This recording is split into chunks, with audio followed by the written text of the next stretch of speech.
Okay, helping our kids manage stress, take one. Hello and welcome. I'm Dr. Amy Walters, an Idaho psychologist who has a passion for helping people live a healthy lifestyle. And I'd like to talk with you today a little bit about helping our kids manage stress. First of all, oftentimes people don't talk about stress in kids, but it really is something that's an important topic for us to address and something that has become much more relevant since the pandemic. So, thinking about stress in kids, it might be helpful to ask yourself, do kids actually even have stress? If so, what kinds of things do kids find stressful? What does stress look like in kids? And is it different in preschool age children versus school age or teenage kids? And what can parents do to help? Those are the different questions that we're going to try to address today. So, talking first a little bit about stressful events for young kids.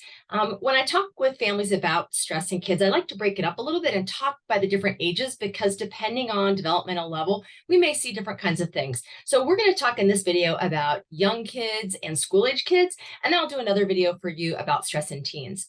So, thinking about young children, it's helpful sometimes to think about symptoms in terms of internal events and external events. So, in the lives of young children, lots of different things can be stressful, and sometimes these things look different than what they are with adults. So, things like being overly hungry or overly tired, experiencing pain from falling off a bicycle or something else.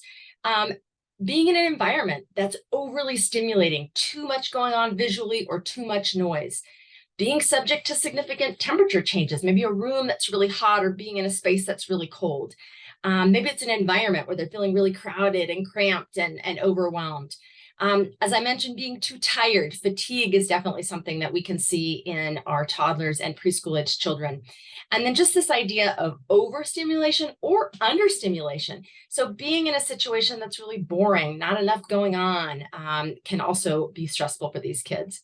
And then thinking about it from the perspective of external events, things like being separated from your family, especially if you're lost in a store, or maybe family leaves for the weekend and you're left with a babysitter who's not very familiar. Any kind of change in the family.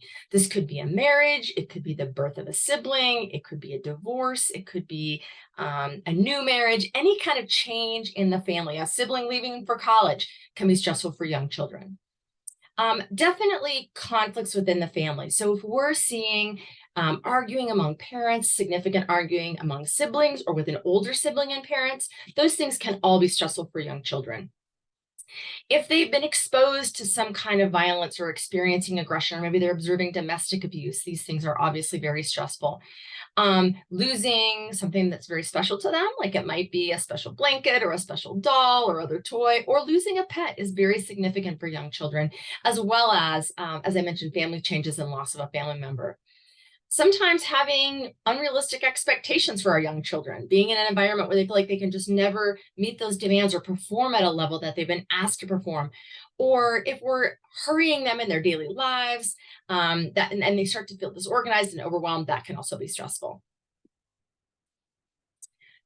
Thinking about elementary school age kids, many of the things that I mentioned previously are also stressful for them, but there are a few new things to discuss as well. So definitely, as we talked about, changes within the family, parent conflict, birth of a sibling, but things like moves. Elementary school age children are really sensitive to that. They have a community they've developed at school. So leaving their school, leaving their friends, leaving their daily routine, those things can be very stressful for them. Speaking of school, this is a really significant source of stress for a lot of school-aged children. We see issues with worrying about tests, worrying about grades. Maybe they have a conflict with their teacher and they just can't get along very well. They feel picked on. That can be a really difficult situation. As I mentioned in the previous slide, death of a family member or pet. This is something that affects elementary school-aged children as well as our preschool and younger children. Family members who are ill or maybe struggling with mental illness. So if mom or dad is really struggling with significant depression or anxiety, or maybe there's been some illegal activity and they're now incarcerated, all of these things are incredibly stressful for school age kids. As with young kids, changes in their regular routine, But we also now have this element of friends. Friends become much more important in elementary school and adolescence. So if they're fighting with friends, if they're experiencing bullying by another student, that can be incredibly difficult. And then as kids develop, they start to be a little more mature in the things that they think about. So even though they're not responsible for finances, school-age children who hear parents talking a lot about finances can start to feel stressed about that. And then the other one is medical procedures. So definitely having to go in for a blood draw, getting shots, any kind of surgery, dental work, those things can be very stressful for our elementary school age kids. So what are the signs of stress? What do we need to look for? Again, this varies a little bit by age, but we can see physical reactions, things like crying, getting aggressive or being defensive, running away from parents in situations. Maybe they're doing more physical symptoms like headaches and stomach aches. You might see nervous behaviors like kind of twirling hair or chewing on their hair. You might see them biting their nails, picking their skin. Sometimes we see toileting accidents. We might also see disruptions in their sleep routine. And then sometimes we can see these calming behaviors. So maybe kids are kind of rocking or doing other things to self-comfort. Those would all be physical indicators that a child is in a state of stress. Stress definitely has this emotional component as well. And so there are things that we may see in our kids, things like just sadness or feeling really bummed out or symptoms, starting to see some symptoms of depression. Maybe they're avoiding family members, they're avoiding situations. They may become really socially withdrawn and excessively shy. They may become worry and kind of hypervigilant where they're always looking for the next best, worst thing to happen. They're worrying about that. They may freeze up in social situations. We sometimes see this obsessive interest in things. So they become kind of hyper-focused and they're thinking about specific objects or routines, or they keep wanting to focus on food and what's for dinner or where are we going next. Those things can also be indicators of stress. And then finally, just some clinginess or some regression in any developmental milestones that they've achieved before, like the toileting, for example, or you may see baby talk or other kind of immature behavior, something that was new and maybe they've overcome, but now you're seeing that creep back in. This would all be indicators of stress in our kids. When we talk about stress, it's important to distinguish between acute stress versus chronic stress. So everybody has periodic or acute episodes of stress. Things like I mentioned, going to the dentist or the doctor, being in a new environment, having mom or dad leave on a business trip. Those are acute stress examples. And something that people are going to deal with on a daily basis. They're still upsetting for kids, but then they tend to resolve after the stressful event has changed. We also, though, will see chronic stress. And this is one I'm really interested in and more concerned about, because what we know from the research is that people who are in a chronic state of stress start to develop physical symptoms and can really have some long-term, both physical and mental effects from that. So we really want to be vigilant and helping our kids to minimize chronic stress. And if they are in a chronically stressful situation, giving them the tools they need to survive it in a healthy way. Some ways to think about stress. One is just that stress isn't just the event itself, right? It's experienced in a number of stages. This is one of the theories in pediatrics regarding stress management. So the idea is this initial stage is just the stage of kind of alarm and there's a reaction. So they're responding to what's happening in the environment. Then after the initial shock, they start to work on kind of understanding or making meaning of the event, especially if we're talking about like elementary or junior high age kids here. They may start searching for ways to adjust and adapt or cope. And maybe that means getting their favorite blankie or hiding out in their room or getting really clingy to mom and dad. Those are all efforts to try to cope with this situation. And they're going to try on several different things until they find something that either fixes the situation or alleviates their symptoms. One of the things we know is that children's physical responses are actually very different from adult responses. It may be more extreme in nature. It may involve the whole system, as I was talking about, like the headaches and stomach aches. But don't expect that your kids are going to respond to stress the exact same way you do, because it often does look a little different. Who struggles the most with stress? What do we know about this? Definitely younger kids who have a hard time understanding what's happening to them and why. That is going to be, they're going to be more at risk for stress.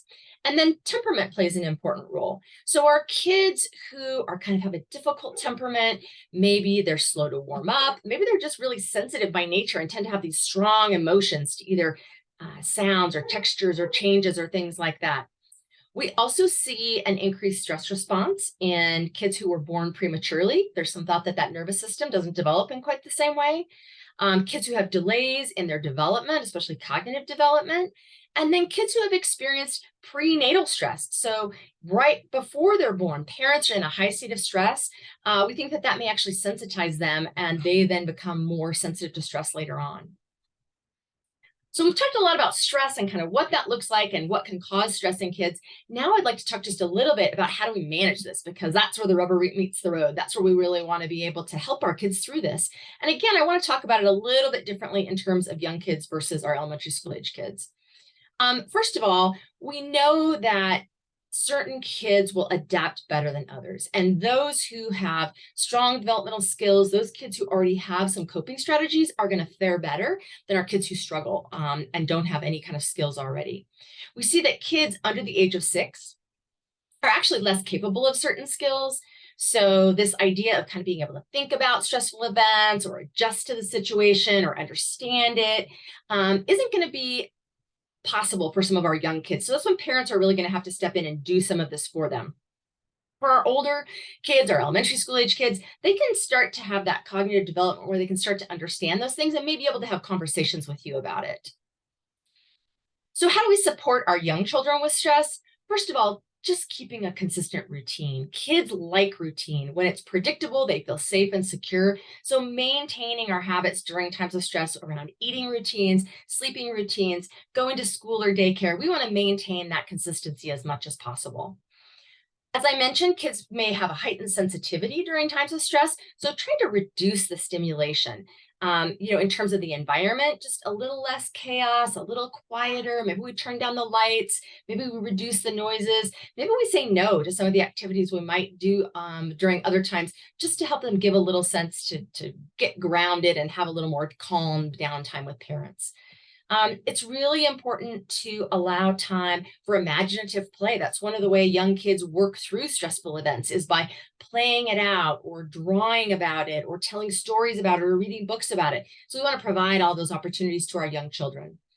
Also helping them with like comfort items. So maybe they have a blanket that's really special to them, or maybe they have a stuffed animal. Making those things available and available more often can help young children kind of get through those periods of acute stress.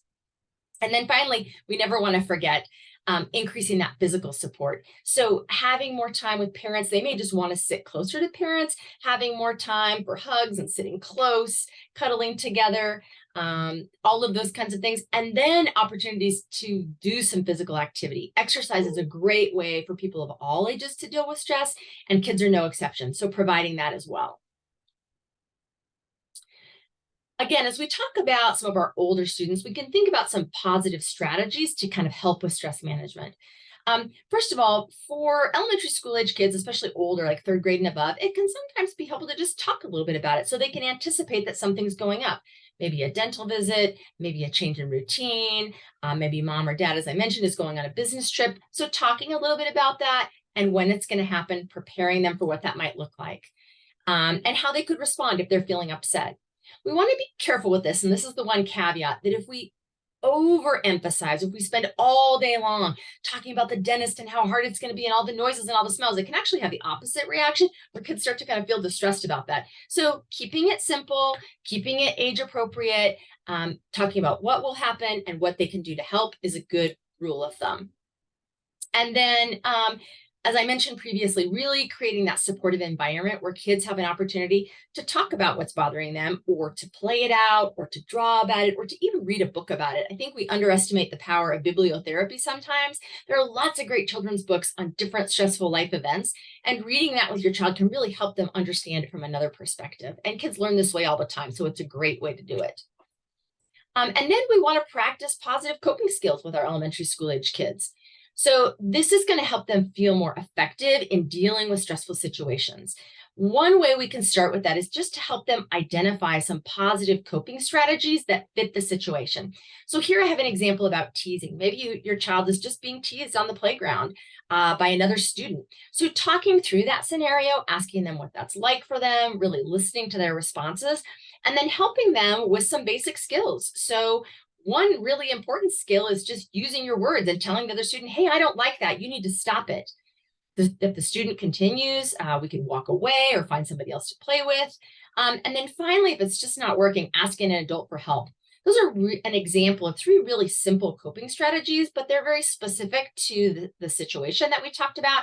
And having that rehearsal and talking it through with parents can help kids be more effective in the actual situation. Um, in the example that I gave, that first part, it's really important to help your child learn to recognize and name their feelings, to understand that these things come up, that they're very normal and natural. And what we can do to deal with that is to choose what we do with it. So we can't always control what comes up. It might be sadness, it might be anger, it might be fear or worry, but we can choose what we do with those emotions. And that's where the positive coping strategies come in. Another skill that we kind of borrow from the adult world is helping kids practice positive self-talk. So we know from the research that what we say to ourselves in our mind is going to impact how we feel and then impact how we react. So helping kids be proactive in this way, where they know what to say to themselves, something like, this is really hard, but I can do it. My friends or my parents can help me. I know this is going to be tough for a minute, but it's going to be over soon. All of those are examples of positive coping statements kids can use to deal with difficult situations.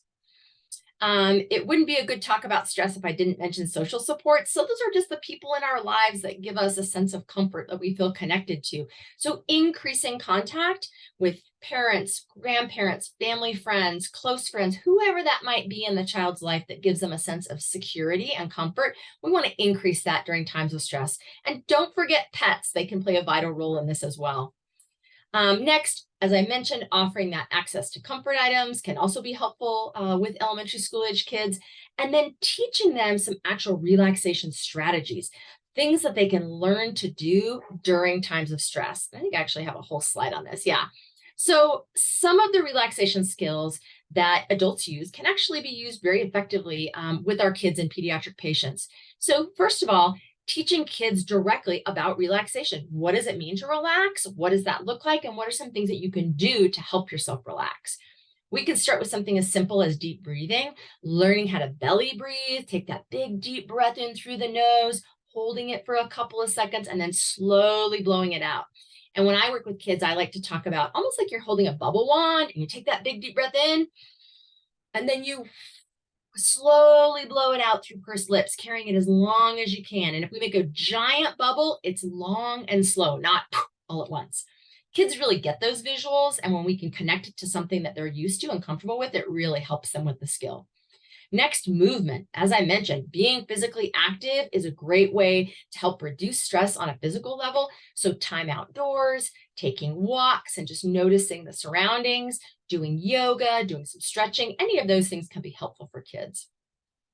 Teaching them how to use distraction in a positive way, especially if it's kind of a short-term stressor. So sometimes we can get through difficult situations like lab draws or dental visits by watching a movie, by hearing music, by giving our mind something else to focus on, like counting backwards. Those are all skills that elementary school age kids can do. Next, we can work on more advanced skills like progressive muscle relaxation. There's all kinds of videos on the internet about this, but the basic idea is that we teach children to tense muscle groups and then to relax and let them go. And that creates a reaction in the body, which then releases that physical stress. So this can be a skill.